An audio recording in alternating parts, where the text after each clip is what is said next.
बच्चों, आप सभी का स्वागत है हमारे यूट्यूब चैनल पे। आज हम पढ़ेंगे कक्षा 6 के एनसीईआरटी चैप्टर नंबर 7। जो चैप्टर का नाम है वो जो गति एवं दूरियों का मापन।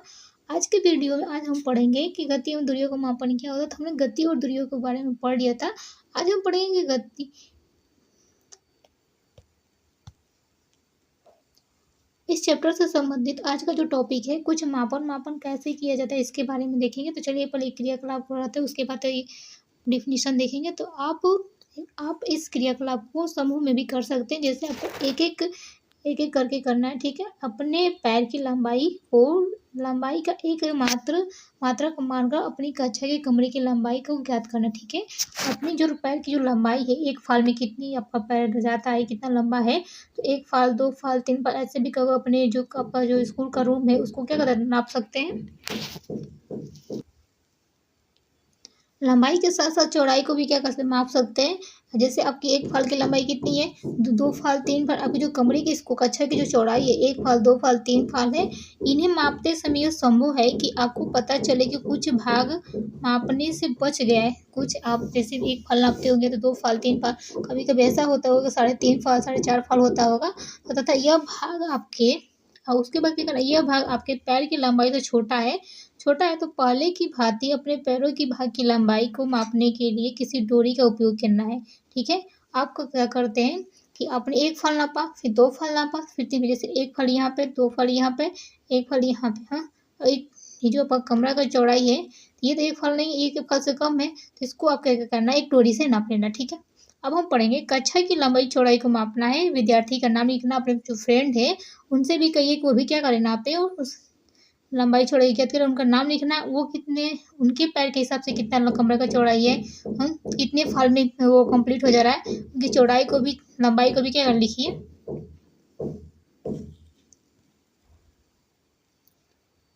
दूसरा क्रियाकलाप देखते हैं। समूह में करना है, अपने ग्रुप में अपने फ्रेंड के साथ भी कर सकते हैं। आप प्रत्येक अपनी बासियत को मानक मात्रक मानकर अपनी कक्षा के कमरे की मेज पर रखे डेस्क की चौड़ाई को माप सकते हैं।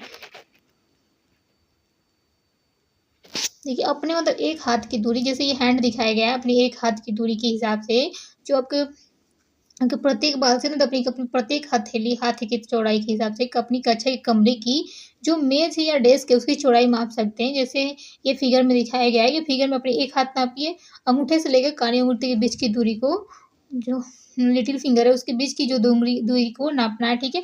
कितना ये डेस्क की जो चौड़ाई है चाहे लंबाई है उसको हम माप सकते हैं, ठीक है। अब मापने के लिए यहाँ भी आप यह पाते हैं कि आपको अपनी एक बासियत के बराबर लंबी डोरी तथा इस डोरी की लंबाई के अंश को भाग की आवश्यकता होती है। आपको क्या करना है कि अपने हथेली के साथ साथ अपने हाथ की सहायता से साथ साथ और आपको क्या करना है, अपने हाथ की ही नाप के बराबर की रस्सी भी लेनी होगी, ठीक है।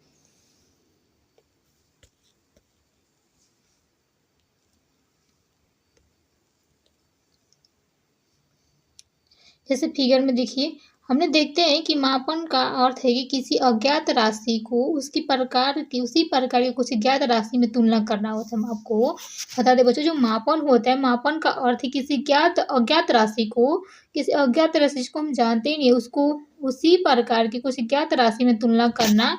इससे ज्ञात होता है कि निश्चित राशि को मात्रा कहते, किसी ज्ञात निश्चित राशि को क्या मात्रा कहते, किसी मापन के परिणाम को 2 भागों में व्यक्त किया जाता है। किसी मापन के परिणाम को 2 भागों में व्यक्त किया जाता है। एक भाग संख्या, दूसरा भाग ली गई माप का मात्रक होता है। दूसरा भाग ली गई माप का क्या मात्रक होता है। अब आपको पता है बच्चों कि मापन का जो अर्थ होता है किसी अज्ञात राशि को उसी प्रकार की कुछ ज्ञात राशि से तुलना जब किया जाता है तो कुछ निश्चित राशि का मात्रक कहते हैं, उसको कुछ निश्चित राशि को मात्रक कहते हैं। किसी मापन के परिणाम को 2 भागों में व्यक्त किया जाता है। एक भाग तथा दूसरा भाग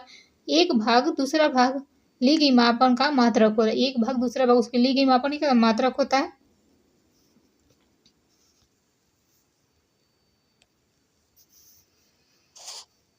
उदाहरण के लिए क्रियाकलाप कीजिए। यदि कक्षा में कमरे की लंबाई 12 पैर की लंबाई के बराबर है। मान लीजिए आपके 12 फाल के पैर जो पैर की लंबाई उसे 12 के लंबाई के बराबर ही क्या आपका कमरे की जो लंबाई है, और 12 एक संख्या है और तथा पैर की लंबाई एक मात्रक है। 12 एक संख्या और पैर की लंबाई क्या होता है, मात्रक होता है, जिससे मापन के लिए चुना गया है। अब क्या करना है आपको बता दें, एक कमरा है, जो कमरे की जो लंबाई है आपकी पैर की लंबाई के बराबर है, लेकिन वो 12 एक संख्या है। क्या है, 12 जो है वो संख्या है, लेकिन जो आपके पैर की लंबाई है वो क्या मात्रक है, जिससे मापन के लिए चुना गया। ठीक है, अब हम देखते हैं कि साढ़े 7.1 तो 7.2 में साढ़े 7.1 7.2 में अंकित सभी मापों का अध्ययन कीजिए। ठीक है, अब क्या प्रत्येक पैर द्वारा मापी गई जो कमरे की लंबाई के ये सभी माप बराबर थे? अगर आपने जो मापा था बच्चों, जबकि पैर की लंबाई के बराबर, पैर की जो कमरे की लंबाई थी, पैर की लंबाई के माप के सही बराबर है।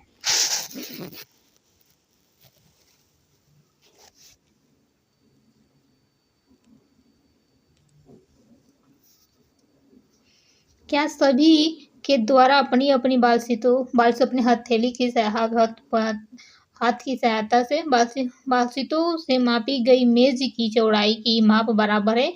शायद परिणाम भिन्न भिन्न हो सकते हैं। अलग अलग बच्चों के हाथ से नापा जाए तो अलग अलग आएगा कि किसी के 13, किसी के हथेली के जो हाथ का पंजा होता है वो कुछ छोटा होता है, किसी का बड़ा होता है, तो अलग अलग साइज का आता होगा, किसी का 13, किसी का 12 ऐसे आता होगा। भिन्न भिन्न हो सकती है। इस प्रकार सभी विद्यार्थियों के पैरों की लंबाई में भी कुछ अंतर हो सकता है। इसलिए जब आप अपने बालसितों या पैरों की लंबाई की मात्रा की भांति उपयोग करके किए गए माप को इन्हीं व्यक्तियों को बताते हैं तो वे नहीं समझ पाते हैं। आप क्या करेंगे, अगर आप अपने पैर के बराबर ही नाप लेंगे, अगर कोई दूसरा व्यक्ति अपने पैर के बराबर नापे तो वो ठीक से समझ नहीं पाते हैं। यह लंबाई वास्तव में कितनी है, क्योंकि वास्तविक लंबाई जानने के लिए बालिशत अथवा पैरों की लंबाई जानना आवश्यक है। अगर हमें सही वास्तविक लंबाई जानना है कमरे की क्या है, तो हमें जिसके पैर से नापा गया तो उसी के पैर की हम पहले लंबाई लेंगे, फिर क्या करेंगे, उसके बाद नापेंगे। ठीक है, अतः हम देखते हैं कि हमें मापन के कुछ ऐसे मात्रकों की आवश्यकता है। अतः हम देखते हैं कि हमें कुछ ऐसे मात्रक की आवश्यकता है जो सभी व्यक्तियों के लिए समान हो। हमें कैसी मात्रा की आवश्यकता हो कि आप सभी, जैसे आपको पता है हम कमरे की लंबाई अपने बाल से अपनी हथेली से या पैर की लंबाई से मापते थे, लेकिन अगर सभी को एक एक्यूरेट मापन चाहिए तो उसके लिए क्या हमें एक्यूरेट मापन की आवश्यकता है, क्योंकि सभी व्यक्तियों की माप समान बराबर नहीं होती है। अब हमारा अगला टॉपिक है बच्चों, मापन के मात्रक। मापन के मानक मात्रक क्या है, उनके बारे में पढ़ेंगे। ठीक है, प्राचीन काल में पैर की लंबाई, उंगली की चौड़ाई तथा एक कदम की दूरी, इन सभी मापों का मात्रक के रूप में समान उपयोग किया जाता है। जो प्राचीन काल थे उस समय इंची टेप चाहे मीट नहीं था सब नापने के लिए, लेकिन अब क्या है, अब तो हो गया है। पर पहले के ज़माने में क्या था, वो अपने कैसे नापते थे, अपनी हथेली की सहायता से, उंगलियों से, और उंगलियों की चौड़ाई तथा एक कदम की दूरी, इन सभी मापों का जो मात्रक के रूप में इनमें सामान्य उपयोग होता था।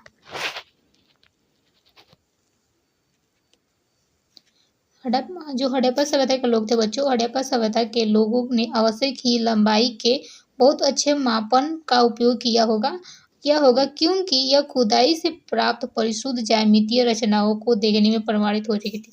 आप सोचते होंगे जो हड़प्पा सभ्यता थी, हड़प्पा सभ्यता के लोग बहुत ज्ञानी थे, तो उन्होंने क्या किया था, आवश्यक ही जो सोचते हैं कि आवश्यक ही लंबाई के बहुत अच्छे मापन का उपयोग किया होगा, क्योंकि खुदाई जब हड़प्पा से जो खुदाई हुई थी तो उस समय परिशुद्ध ज्यामितीय रचनाओं को देखने में प्रमाणित होता था। ठीक है, कोहनी से उंगली के छोर तक की लंबाई, जिसे हाथ कहते हैं, हम कोहनी से, जो हमारा कोहनी है, कोहनी से उंगली के किनारे तक की छोर तक की जो लंबाई होती है उसको हम क्या कहते हैं, हाथ कहते हैं। लंबाई के मात्रक के रूप में प्राचीन मिस्र में उपयोग किया जाता था। आपको बता दें, मिस्र में उपयोग किया जाता, लंबाई के मात्रक के रूप में प्राचीन मिस्र में, जो मिस्र है उसमें क्या था, इसी का उपयोग किया जाता है। जो आपकी एक केहूनी और उंगली के छोर तक की लंबाई को हाथ कहते थे उन लोग, और इसी से क्या करते थे किसी चीज़ को मापते थे, किसी चीज़ को क्या करते मापते थे, जिससे संसार के अन्य भागों में भी यह मान्यता प्राप्त थी। जिससे अब हम तो मिस्र में ही नहीं होता था, मिस्र के अलावा संसार के जितनी भी जगह है वो क्या इसी के हिसाब से मानते थे, मान्यता प्राप्त थी। संसार के विभिन्न भागों में लोग लंबाई के मात्रा के रूप में फुट का उपयोग करते थे। संसार के विभिन्न भागों में लंबाई के मात्रा के रूप में फुट का उपयोग करते थे। अलग अलग क्षेत्र में फुट की लंबाई थोड़ी भिन्न होती थी। अलग अलग जो क्षेत्र था उसकी लंबाई थोड़ी क्या भिन्न थी। संसार के विभिन्न जितने भी संसार में जो भाग है लोग हैं, लंबाई के मात्रा का जो रूप था वो क्या था, फुट था। 1 फुट, 2 फुट, 3 फुट, फुट के रूप में उपयोग करते थे। अलग अलग क्षेत्र में फुट की लंबाई थोड़ी भिन्न थी, एक्यूरेट नहीं मापा गया था। जो फुट की लंबाई थी अलग अलग क्षेत्र में क्या था मापन अलग अलग थी।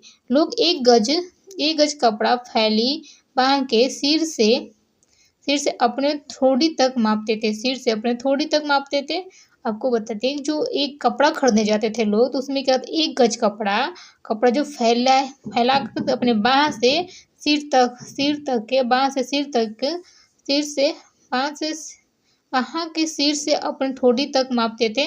रोमनवासी अपने पग अथवा कदमों की लंबाई से मापते थे। लेकिन आपको बता दें जो लोग पहले ज़माने के लोग थे, 1 गज कपड़ा खरीदने जाते थे तो क्या करते अपने बांह के जो सिर है, स्टार्टिंग पॉइंट से बांह के सिर से और अपने थोड़ी तक मापते थे। रोम वाले क्या करते थे, रोम वाले अपने पग अथवा कदमों की लंबाई से मापते थे। अपने पग अथवा कदमों की क्या लंबाई से मापते थे।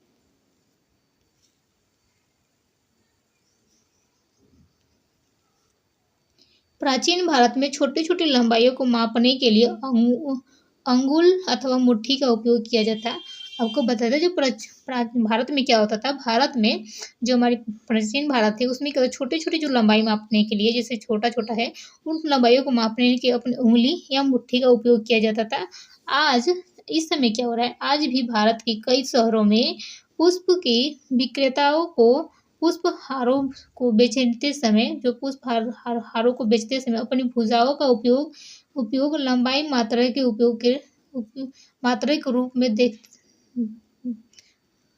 रूप में करते हुए देख सकते हैं। आपको पता है कि जो आज भी क्या होता है भारत में, इस समय जो कई शहरों में क्या होता है, जो पुष्प विक्रेता तो जो फूलों को बेचने वाले होते हैं, वो पुष्प को जो हार बनाते हैं, फूलों का हार बनाते हैं, उनको बेचते समय अपनी भुजाओं का उपयोग करके लंबाई को क्या नापते हैं और मात्रा के रूप में लंबाई को अपनी भुजाओं के लंबाई को क्या करते हैं मात्रा के रूप में उसका उपयोग करते हैं। सुविधा अनुसार शरीर के ऐसे बहुत से भागों का मात्रा एक रूप में उपयोग होता है। जो आपको बताते हैं जो सुविधा के रूप में क्या सुविधा अनुसार होता है कि शरीर के ऐसे बहुत से भाग हैं जिनका हम मात्रक के रूप में क्या उपयोग करते हैं। ठीक है, प्रत्येक व्यक्ति के शरीर की मापों में थोड़ी भिन्नता हो सकती है। आपको बता दें जो प्रत्येक व्यक्ति उसकी जो शरीर की, किसी का छोटा होता है, किसी का हाथ बड़ा होता है। अगर छोटा बच्चा हो और बड़ा बच्चा हो, दोनों फूल बेचने वाला हो, तो उनकी जो फूल की हार बनेगी छोटे बच्चे के हिसाब से तो छोटा छोटा बने, और बड़ा बच्चा होगा जो वयस्क होंगे उनके हाथ के हिसाब से बने तो थोड़ा बड़ा फूल बनेगा, फूलों का हार बनेगा। शायद आपको बस शायद इसी कारण भी मापन में उलझन आई होगी। आपको बताते अब इसी की वजह से जो मापन में जो उलझन आई होगी, तो आपको बता दें वर्ष 1790 में फ्रांसीसियों ने मापन की एक मात्रक प्रणाली की रचना की जिसे मीटरी पद्धति कहते थे। क्या कहते थे आप बताइए। अलग अलग व्यक्ति, जैसे कोई फूल विक्रेता है और एक छोटा फूल विक्रेता, एक बड़ा फूल विक्रेता, एक छोटा फूल विक्रेता, मतलब छोटा बड़ा का मतलब एक एडल्ट होगा, एक छोटा बच्चा होगा। अगर दोनों से कहा जाएगा फूलों को अपने बाएं के हिसाब से अपने फूलों का हार बनाइए, तो वो छोटा बच्चा उसका छोटा हार बनेगा। जो बड़ा जो व्यक्ति होगा उसके बाएं में बड़े उसके हिसाब से बने, तो फूलों का जो हार क्या होगा बड़ा होगा। इसीलिए क्या हुआ कि जो मापन की जो प्रक्रिया थी क्या थी उसमें उलझने आने लगी। तो इसीलिए 1790 में क्या हुआ कि फ्रांसीसियों ने मापन की एक मानक प्रणाली की रचना की जिसे मीटरी पद्धति कहते थे। क्या कहते थे मापन प्रणाली की रचना की जिसे मीटरिंग पद्धति कहते थे।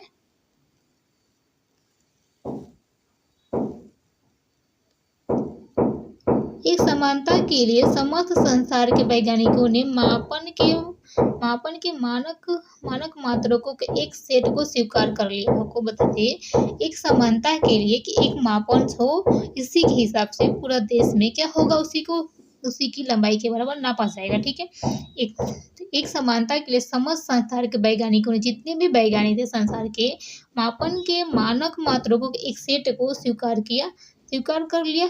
आजकल जिस मात्रक प्रणाली का उपयोग हो रहा है उसे हम अंतर्राष्ट्रीय मात्रक प्रणाली कहते हैं। ठीक है, आज के समय में बच्चों जो मात्रक प्रणाली का हम उपयोग कर रहे हैं उसे हम अंतर्राष्ट्रीय मात्रक प्रणाली कहते हैं। ठीक है, आपको बता दें लंबाई का एसआई मात्रक मीटर होता है। लंबाई का जो हमारी लेंथ जिसे हम नापते हैं उसको क्या कहते हैं, लंबाई का जो मात्रक होता है उसको मीटर कहते हैं, मीटर कहते हैं।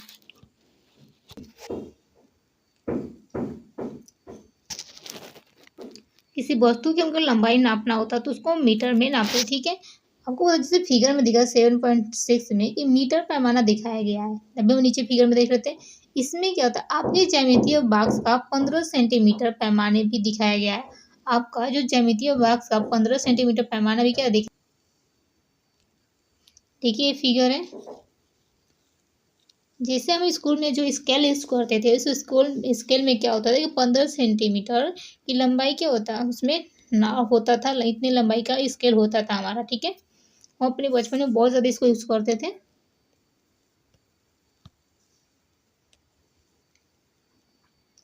प्रत्येक मीटर में आपको 100 बराबर भागों में विभाजित, आपको बताते जो प्रत्येक मीटर होता है प्रत्येक मीटर को 100 बराबर भागों में विभाजित किया जाता है, जिन्हें हम सेंटीमीटर कहते हैं। क्या कहते हैं, एक मीटर में 100 सेंटीमीटर, एक मीटर में 100 सेंटीमीटर।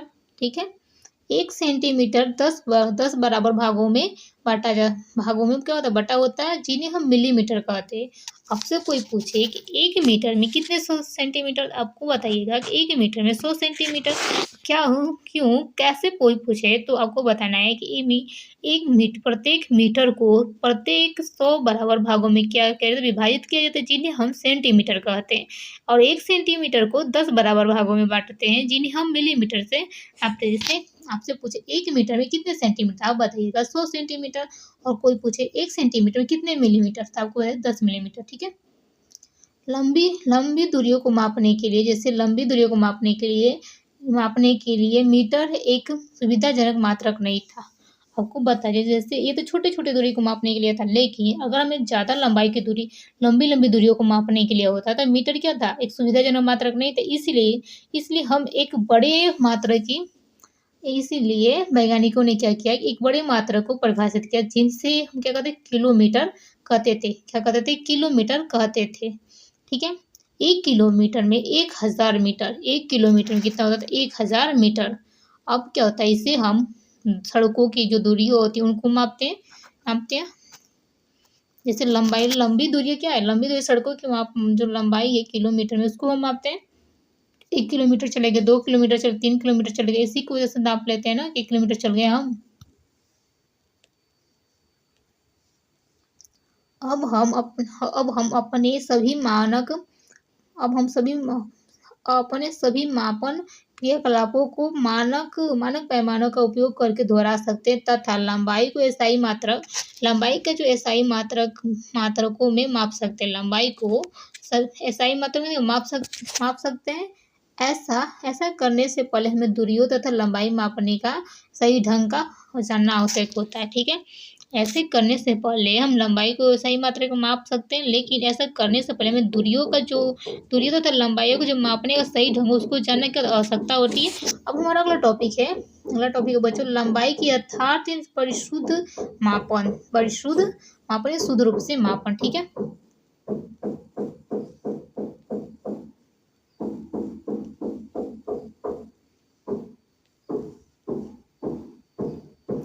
शुद्ध रूप से मापन। ठीक है, अब हम स्टार्ट कर अपने दैनिक जीवन में हम विविध प्रकार की मापक युक्तियों का उपयोग करते हैं। हम क्या करते हैं कि बहुत से मापने की जो होती है उपयोग करने वाली चीज़ें उनका क्या हम उपयोग करते हैं। लंबाई मापने के लिए हम मीटर पैमाने का क्या करते हैं उपयोग करते हैं। क्या करते हैं, हम कभी कपड़ा खरीदने जाते हैं तो क्या करते हैं 1 मीटर कपड़ा दे दीजिए, कहते हैं ना दर्जी जो कपड़ा बेचने वाला होते हैं। तो दर्जी मापक फीते का उपयोग करता है, जबकि कपड़े की व्यापारी मीटर छड़ का काम मिलाते हैं। आप देखते हैं जो दर्जी से हम कपड़ा सिलवाने जाते हैं तो वो क्या करते हैं, झटपट फीते का उपयोग से अपना साइज नाप लेते हैं।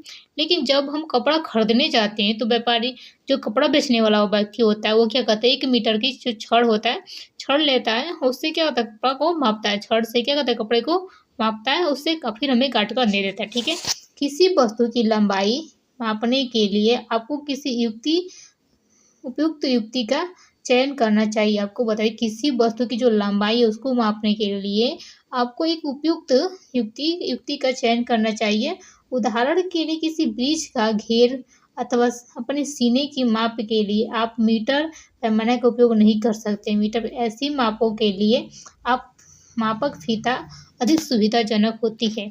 आपको बता दें, इससे आपको ब्रिज का घेरा अथवा पैमाने अपने सीने की जो आपके तो सीना है, उस सीने जो आपका चेस्ट है उसको मापने के लिए बच्चों अपनी मीटर पैमाने का उपयोग नहीं कर सकते। लेकिन आपको इसे मापने के लिए ऐसी मापों के लिए आप मानक मापक फीता से अधिक सुविधाजनक से नाप सकते हैं और उसको यूज करना भी आसान होगा।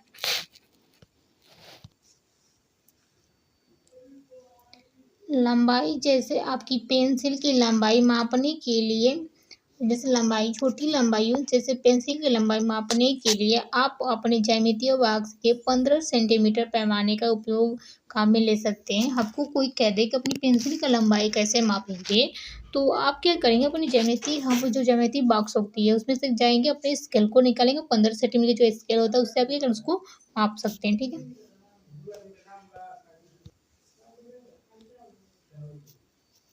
लंबाई को मापते समय हम निम्नलिखित सावधानियों को बरतने की आवश्यकता होती है। जैसे आपको बता दें कि 7.7 में दिखाया है कि और दिखाए गए फिगर के अनुसार पैमाने को वस्तु के संपर्क में इसकी लंबाई के अनुदिश रखना है। क्या करना है, लाए गए पैमाने के अनुसार वस्तु की संपर्क के इसकी लंबाई के अनुदिश रखिए। कुछ पैमानों के सिरे टूटे हो सकते हैं, तो आप इन पैमानों को शून्याङ्क स्पष्ट नहीं देख सकेंगे। ऐसे प्रकरणों में पैमाने के जो शून्याङ्क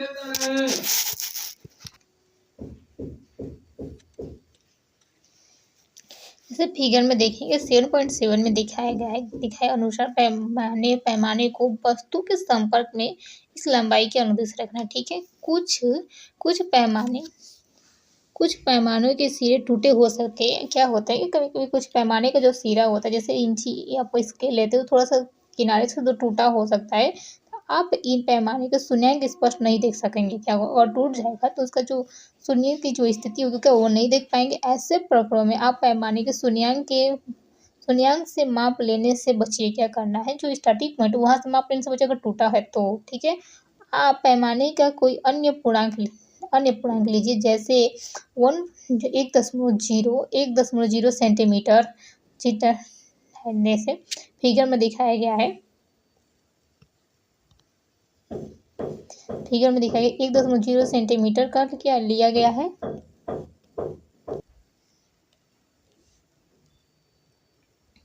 ये काम में और क्या कहते हैं काम में ला सकते हैं। तब आपको दूसरे सिरे का पाठ्यांक इसी पूर्णांक के पाठ्यांक को घटाना चाहिए था। ठीक है, घटाना चाहिए। उदाहरण के लिए आपको बता दें कि चित्र में 7.8 में बी में फिगर में दिखाया गया है कि एक सिरे का जो पाठ्यांक था वो स्टार्टिंग पॉइंट था 1.0 था सेंटीमीटर था।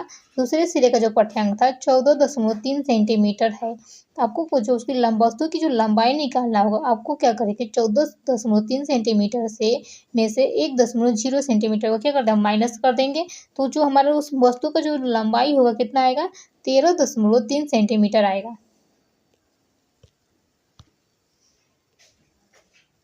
आपको बता दें, माप लेने के लिए आँख की जो सही स्थिति होती है वो भी क्या होती है, महत्वपूर्ण होती है कि हम वस्तु को कहाँ से देख रहे हैं, कैसे देख रहे हैं, ठीक है। माप लेना है किसी वस्तु का तो उसको जो हमारी आँख की जो पोजीशन है उसको क्या एक राइट जगह पर महत्वपूर्ण होता है, ठीक है, महत्वपूर्ण होता है। चित्र जैसे फिगर में दिखाया गया है,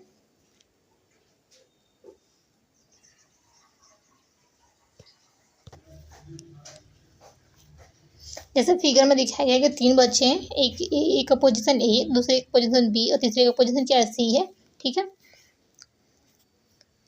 आपकी आँख है जिस बिंदु की माप ली जानी है, आपकी जो आँख है बच्चों, जो आप जहाँ से देख रहे हैं, आपकी जिस वस्तु की माप ली जानी है उसके ठीक सामने होनी चाहिए। कैसे होनी चाहिए? ठीक सामने होनी चाहिए। किसी भी वस्तु का माप लेने के लिए जो आपकी आँख की जो पोजीशन है उसको ठीक सामने होनी चाहिए, ठीक है। जैसे आपको पता है कि बी की स्थिति, जो बी है आँख का सही स्थिति है, जो बी है, जो बीच वाला लड़का है बच्चों, वो क्या है, जो इसकी आँख की पोजीशन है किसी वस्तु की माप लेना तो उसके लिए क्या है, सही है, सही है। ध्यान से देखिए, बी से देखने पर जो पाठ्यांक का जो मात्रक मापन है कितना, 7.5 7.5 सेंटीमीटर दिख रहा है, ठीक है। लेकिन तथा ए और तथा सी में पाठ्यांक भिन्न भिन्न हो सकते, जो ए तथा सी का जो पाठ्यांक हो गया क्या होगा, भिन्न भिन्न हो सकते हैं। एक और क्रियाकलाप देखते हैं। अपने सहपाठी, अपने जो फ्रेंड से कहिए कि ऊंचाई पहले बालचित्रों और फिर मीटर पैमाने का उपयोग करके मापना है। लेकिन आपको क्या करना है बच्चों कि अपने सहपाठी से करना, बात करिए कि जो ऊंचाई है उसको पहले अपनी बालचित्र में हाथ के पंजे से नापना है, फिर हम मीटर पैमाने का यूज करके उसको हम मापेंगे, ठीक है।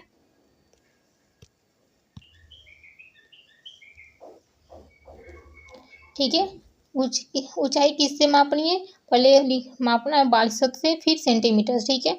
अपने सहपाठी को दीवार के साथ पीठ रखकर खड़ा होने के लिए कहना। आपको क्या करना, अपने फ्रेंड को अपनी जो कक्षा की दीवार है उसकी तरफ पीठ के साथ, दीवार के साथ पीठ खड़ा कर खड़ा होना। तो दीवार के साथ पीठ खड़ा कर पीठ उसके दीवार के साइड के हो, ठीक है, उसके साइड से खड़ा होना है।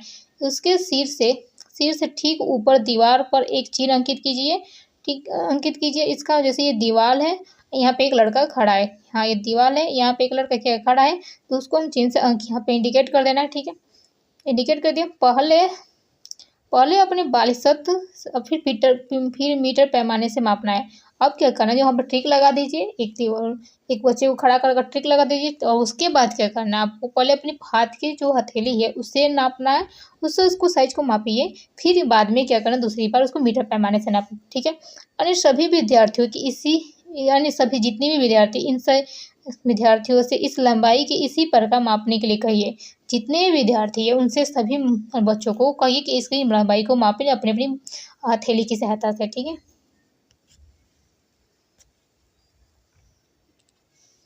आपको पता होगा कि विभिन्न विद्यार्थियों के प्राप्त परिमाणों में ध्यान से अध्ययन कीजिए, ठीक है। जो प्रत्येक विद्यार्थियों के द्वारा जो प्राप्त परिमाणों का क्या है, ध्यान से अध्ययन कीजिए। कॉलम 2 में परिमाणों का एक दूसरे से भिन्न हो सकते हैं, क्योंकि विद्यार्थी के जो बालिशों की लंबाई एक दूसरे की होती है, भिन्न होती है। आपको पता है बच्चों कि जो आपकी हथेली है, अंगूठे से जैसे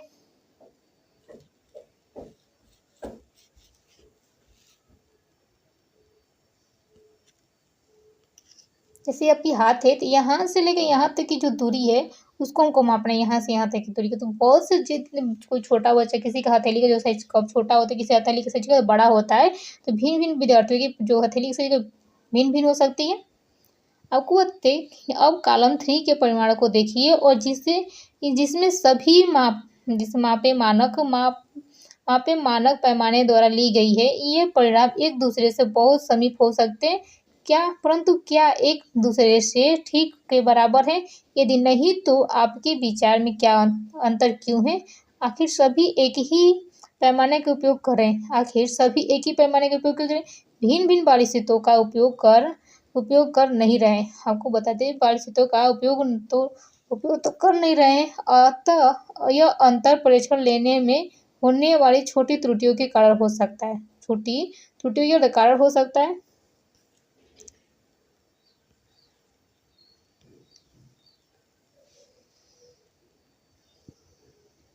ये कारण हो सकता है। मापन की इन त्रुटियों को जानने और व्यवहार में लाने के महत्वपूर्ण के बारे में उच्च कक्षाओं में सीखेंगे। हम बच्चों क्या करेंगे कि ये मापन की इन त्रुटियों को जानने और व्यवहार में लाने में के महत्व के बारे में उच्च कक्षाओं में सीखेंगे। अगला टॉपिक है बच्चों हमारा किसी वक्र की लंबाई का मापना, किसी वक्र रेखा की लंबाई का मापना। इसको हम आने वाली वीडियो में पढ़ेंगे। आपको वीडियो कैसी लगी? वीडियो अच्छी लगी तो इस वीडियो को लाइक शेयर और सब्सक्राइब करना प्लीज ना भूलें।